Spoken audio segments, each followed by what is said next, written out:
Hey, what's happening, guys? Dan Darrow here with another Options in Play video update.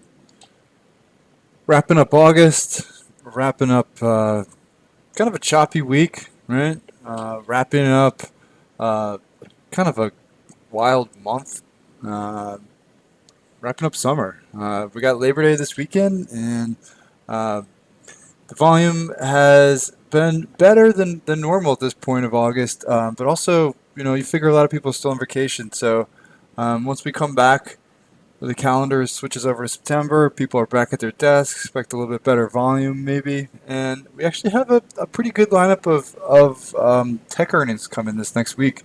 Kind of strange in the sense that a lot of like new IPOs, a lot of high growth software names coming up, all kind of clustered right around like the same 4 day stretch next week. So a little bit unusual, but also positive thing, right? Because it gives us some stuff to look forward to. Got some names on the calendar that we can plan around, and then yeah, we'll see what the overall market looks like.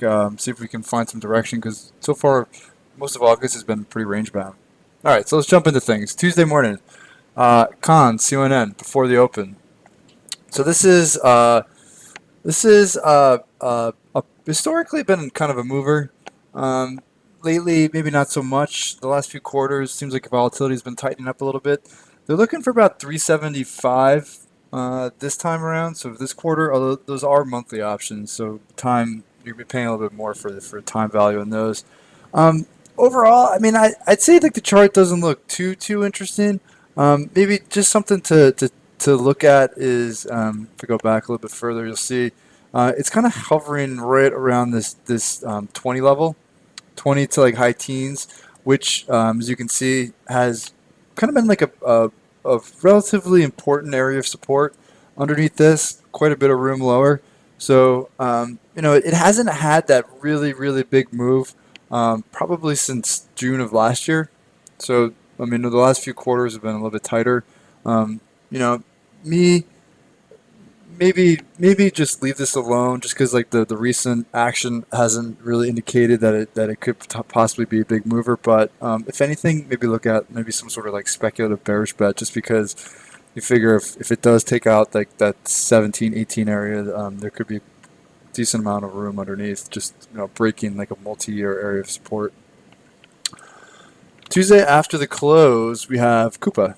So this is momentum software name, right? High growth. Been on like a crazy run year to date, just off its 52-week high. Got hit a little bit today, but not too far removed from his 52-week high.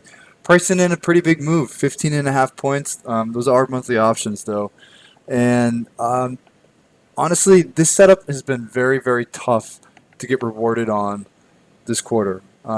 We've seen plenty of solid earnings in these software stocks, but the names that are at 52-week high, it just seems that traders really aren't interested in like bidding these things up. So just this past week, Anaplan, you can see very similar chart, right? Up a lot, 52-week high. Options were expensive, and it beat across the board, raised guidance, and the stock ended up getting hit a couple days in a row. You got a Coupa, you can see very similar chart.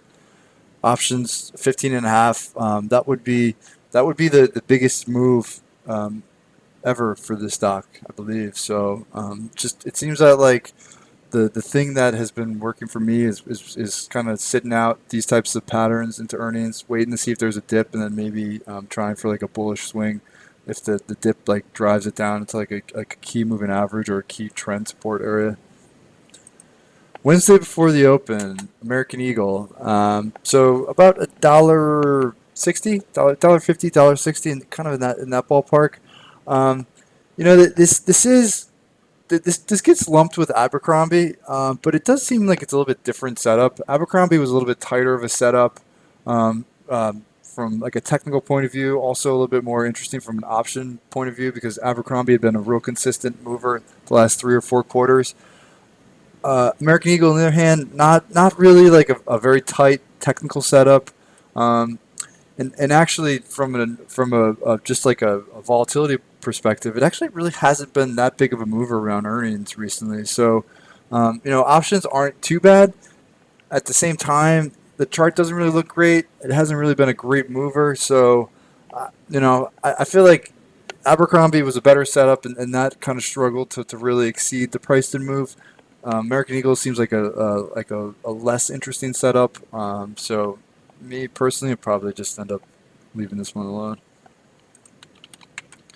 Vera Bradley, so another retailer. This is one we've traded in the past, and this time around they're looking for about a dollar and a half, which are those are monthly options as well. Um, the thing with Vera Bradley, it has like this habit of moving like every like other quarter or every like 3 quarters. It seems like like it'll have like two, maybe like 1 to 2 quarters where it does nothing, and then it'll have 1 quarter where it just has a monster move. And it moved in March, really didn't do a whole lot in June. So maybe this time around. The thing you have to take into account is that Piers Capri, which is Michael Kors, and TPR, which is the Coach Kate Spade combination, both kind of had like lackluster earnings. TPR specifically got hit pretty hard. So, Vera Bradley's gotten hit kind of in sympathy with those. So maybe bad news is more priced in down here, and maybe look at something more speculative on the upside. But definitely, this would fall into a speculative camp because the closest peers had pretty downbeat, lackluster reports. This thing's not under all of its moving averages, but under a bunch, and it's just been in like a steady slide. So. Maybe something bullish, but it would definitely be more speculative. After the close Wednesday, you got some big software names. So MongoDB, this is actually the biggest expected move of the week. So the largest price to move. It's about 19.5 points is what they're looking for. So it actually didn't have a very big move on the day of its earnings in June, which was here. But then the 2 days after, it went just on a crazy run. So the day of its report, it wasn't super volatile, but the 2 days after, it was just like a rocket ship. Um, this is actually one of the more interesting setups because like it's been in a pretty tight consolidation, or it was in a pretty tight consolidation for most of August. Just broke out, hanging out just above like the top of this, and like this is one of those like really explosive high growth names where it could really move once it wakes up. Um, I feel like just based off of how strong the numbers have been the last 2 quarters, I'd be bullish biased. Um, but it's been tough getting paid on these types of software setups. I mean, like, this isn't right at its 52-week high, but even then, I mean, like software, it seems like it's been a little bit tougher. Some of these things have really kind of struggled to like move materially higher. But this is one where I feel like maybe if the numbers are good and it starts to clear in like 160s into 170s, it could really start to rocket. So maybe look at something longer dated, maybe like longer dated call spreads, maybe like something like out of the money on the bull side with a little bit extra time just to see if it starts to develop. Because if it gets up into like the 160s, 170s, then it could really make a move for like the 180s, and things could kind of develop from there. Palo Alto. So 1575, a little under 16. That's the price to move on this. This one's been a little bit tougher. Hit last quarter, even though the numbers were pretty good. It bounced, but then it got rocked just recently after a sales executive left. It seems like bounces have struggled to like sustain higher levels, and it's just hanging right above this pretty key like 200 area of support, where you can see it's kind of quite a bit of room underneath if it loses this 200. So it got hit last quarter. It's underneath all of its major moving averages. It's hovering just above a critical area of support. To me, like it looks more bearish actually into this print. I mean, it is kind of tough to be very negative because I mean the last quarter was relatively solid, even though the response wasn't positive. But at the same time, I mean, it seems like the chart is indicating lower. Multiple signs are kind of pointing lower. Software has been a little bit weaker. Just the reactions to the software prints have been a little bit weaker. So this is one maybe take a look at on the bearish side into earnings. Smartsheet, another software name. 6 points. That's what's priced in. Those are monthly options though, and this is kind of one of those momentum names, not too far removed from its 52-week high. Options are definitely on the high side compared to what this has moved in the past at 6 points. And again, like this type of setup specifically has been really tough to get rewarded on this quarter. So I'm probably going to hold off. Maybe see if there's like a pullback to trend support. Maybe like the 100-day, right? Could be like a nice area. Maybe try like a bullish swing, maybe like a month, 2 months out. But yeah, in terms of earnings, probably we'll just leave this one alone. Slack. So this will be the first report as a public company, and they're only pricing in about 4 points. And to me, like this is one of the most interesting setups of the week, if not maybe the most interesting setup of the week. It basically is just gone down since it IPO'd. I mean, it hasn't sustained a bounce. It's just riding trend support. Trend moving average is lower. Um, it's basically at its worst level, and it's we've seen some really big reactions on the first reports out of kind of like high growth software peers like Zoom and CrowdStrike, right? So I feel like this 4 points that there really could be more of like a reaction than what it's priced in, whether it's up or down. Considering where it came from, I mean, maybe you think that the upside is potentially more than the downside, but still, I mean, 4 points seems like it could be kind of underpriced just based off the setup, based off what it's done in the last 2 months, based off the fact that peers like Zoom and Crowd had really, really sharp reactions to their first reports. So I'm thinking a volatility strategy might be the way to go on this. Thursday before the open, Sienna. So this one's been a mover. 4.25 is what they're looking for this time around. Absolutely blew out numbers back in June. Was up about 10 points, and it's rolled well off that level, just kind of hanging out above 40. You know, it's kind of strange. The options were pricing in a move less than 50% of what it popped back in June, and like last quarter was so good that I feel like that probably it probably sets up well for some continuation or some follow through on that. But just from like a strictly option pricing point of view, it seems like a volatility strategy might not be a bad way to go about this, just because it had such a huge move last quarter, and then even like looking at the quarter before that, right? Like the reversal, it was about a 5 point reversal on like that intraday candle. So actually 5.5 to be honest. So I mean, pricing at 4.25, moved 10 last quarter, moved 5.5 before that. So it just seems like the options are a little bit underpriced this time around. G3, 325 is what they're looking for. It's the price to move. Those are monthly options though. We've definitely traded this one in the past. But this quarter, it just is not a great setup. I mean, it actually seems kind of similar to what PVH was like going into earnings, right? If you look at like the charts of these two, very similar. PVH was kind of like a dud, at least from like a pricing perspective and what it moved. So very similar charts. PVH didn't do much, so even though I've traded G3 in the past, I just don't really like the setup this time around. Signet. Another retailer Thursday before the open here. So 2.25 is what they're looking for on this, which it's kind of interesting because it's such a beaten up name, and they're pricing in a pretty big move. I mean, like that's almost a little under 20% for this one. Heavily shorted. It's $12 now. It's been absolutely crushed. Chart looks terrible, but there's also about 30% of the float sold short, so maybe it could squeeze if there's a surprise. I mean, I feel like that would be like the most potential would be if they surprise to the upside.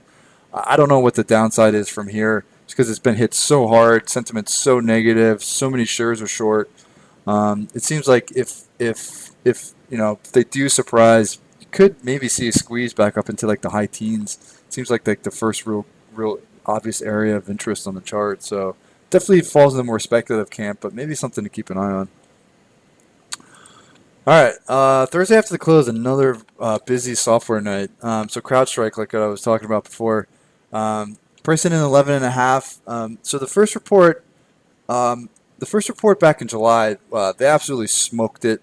Stock gapped up a bunch and just went on like a real nice run after that. It's kind of hit pretty hard over the last couple of weeks ahead of earnings, and it's actually hanging right at the gap from last quarter. Um, it moved 13 last time around, so 11 and a half this time around is a little bit under, but at the same time, they're not exactly cheap, right? The options aren't exactly cheap compared to what it moved last time. I mean, based off how strong the last quarter was, I'd be bullish biased.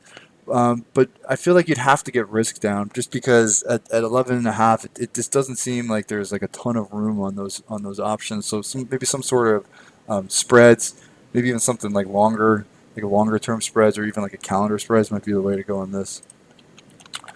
DocuSign. So 5 points is what's priced in. Those are monthly options. This is actually an interesting one to me. It's been a pretty consistent mover over the last few quarters, actually, really since it's been public.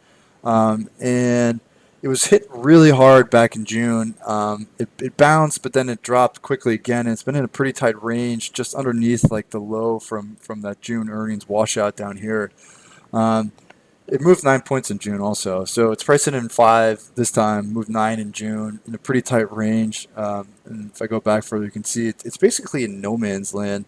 It really seems like it has room in either direction. And it, you know, I wish there were weekly options because like you don't necessarily want to pay for like the extra time. But even then, even paying for the extra couple weeks, it does seem like there still could be some room on this, just because the stock looks to have room in either direction, has a pretty good history of moving, and the options are pricing in a move. Only about like 40% of what it moved last quarter. Actually, sorry, about 55 to 60% of what it moved last quarter. Lulu. Here's a big one, big retail report of the week. So chart looks great. Recent numbers have been great. The only problem is last quarter was kind of like a similar setup, and it had a little bit more of like a lackluster move. So that was right here. So it seems like you know higher expectations make it a little bit tougher setup, right? Because everybody's expecting good numbers. The stock has been great. The numbers have been fantastic. Um, you know, that being said, probably still would lean bullish, but just it would have to be targeting a more modest move just based off of the reaction last quarter where it was kind of like a sell the news event, even though like the numbers were real solid, beat across the board, raised guidance. So still feel like bullish, but at the same time would definitely be looking for a more modest move. Um, Probably something underneath the 17 and a half that's priced in. PagerDuty. 7 points is what's priced in on this. Those are monthly options though. This was like this and Zoom were two like the hot IPOs right out of the gate, but this is absolutely just falling apart. Um, it's fine. It just recovered its IPO low, but I mean it's still right in that area, right? Like the IPO low was down around like 36, and yes, it's gotten back above it, but for a good portion of August, it was hanging out underneath it. This could be a big mover. The thing to watch though is this could turn into like a broken name real quick if this quarter disappoints, because that it's priced in seven, and that would put it basically right back down to the August low, which would put it back under the IPO low. And things that break below the IPO low can take a long time to come back. So, um, I think just based off like the risk to reward, maybe would favor the downside here. But realistically, it could be a pretty big mover. It was a pretty big mover when it reported back in June. So that's definitely one to like kind of like circle on your calendar there. And then the last name on Thursday after the close is Zoom. 11 points is what's priced in. And similar to CrowdStrike, they absolutely crushed it last quarter. And this one actually looks more interesting to me than CrowdStrike because it's been in a really tight range for basically all of August, right? Like a tight pennant, hovering underneath like the 50, the 20, and the 8. So some kind of like bearish signals, but at the same time, it just so thoroughly demolished the estimates last quarter that you would figure there'd probably be some follow through off of that. And what's interesting too, versus CrowdStrike, with the options are priced in 11 and a half and moved 13 last quarter, Zoom is only priced in 11 and it moved 19 last quarter. So overall, I mean, a tighter setup, more interesting levels on the upside, on the downside. Options are uh, pretty significantly under what it moved last quarter too. So I just like feel like it's a good setup for a volatility strategy, and it just seems like one of the more interesting setups just in general for the week. Friday before the open. So this is last but not least, Genesco. This is a name that not very liquid, doesn't really do a whole lot of volume. The options a little bit thinner on the trading front.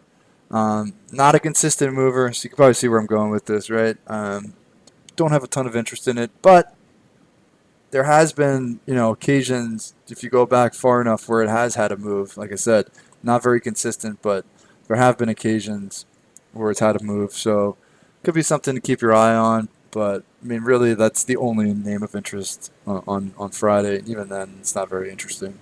All right. So as you can see, a pretty busy lineup of some interesting tech names coming up this week. So that's going to start September off on the upbeat note. So should be plenty to look forward to. All right. So hope you guys have a wonderful long holiday weekend. Safe travels for all of you guys down in Florida. Please, please, please stay safe. We're gonna be thinking about you this weekend. Hopefully, like the storm dissipates, and catch you all on the opposite side. All right. So again, have a wonderful weekend. I'll talk to you all on Tuesday.